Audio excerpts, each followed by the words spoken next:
The release of a priest convicted of molesting a teenage boy is raising questions for the judicial system amid the COVID-19 pandemic. Michael Guidry is out on bail tonight. 1 year ago this week, Guidry was sentenced to 10 years in prison with 3 years suspended after pleading guilty to molestation of a juvenile. But his defense attorney requested an emergency appeal hearing and motion for bail because of the pandemic, which the court granted. As Chris Welty reports, survivors of clergy sex abuse tonight want accountability. This perp is he's a dangerous perpetrator. And what does that say to the individual that he sexually abused?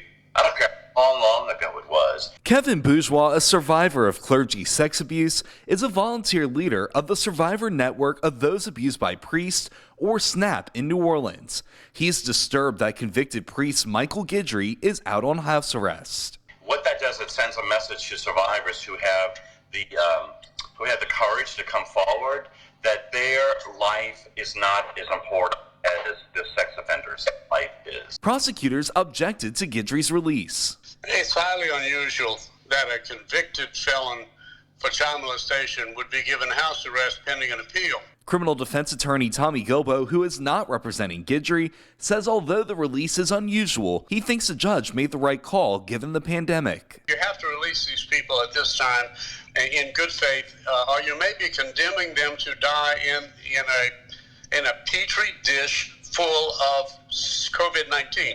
The bail was approved by Judge Alonzo Harris, who was the same judge who sentenced Guidry to 10 years last year. At the time, Judge Harris said, "There are some things in life you just can't tolerate, and one is sexual abuse on our children by priests."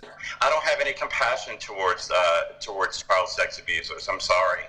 I'm supposed to be better at that, but I'm not. And there's a reason for that.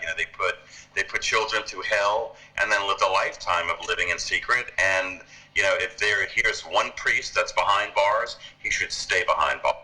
The victim's family declined comment, citing a gag order. In Lafayette, Chris Welty, KATC TV3. Once he pleaded guilty and before he went to prison, Father Guidry was forced to register as a sex offender. He was on the registry, but tonight he is not on that registry. And the defense attorney who you saw in that piece, Tommy Gilbo, thinks that house arrest could actually be considered a form of incarceration, so there's a chance Guidry may not have to register as a sex offender. Now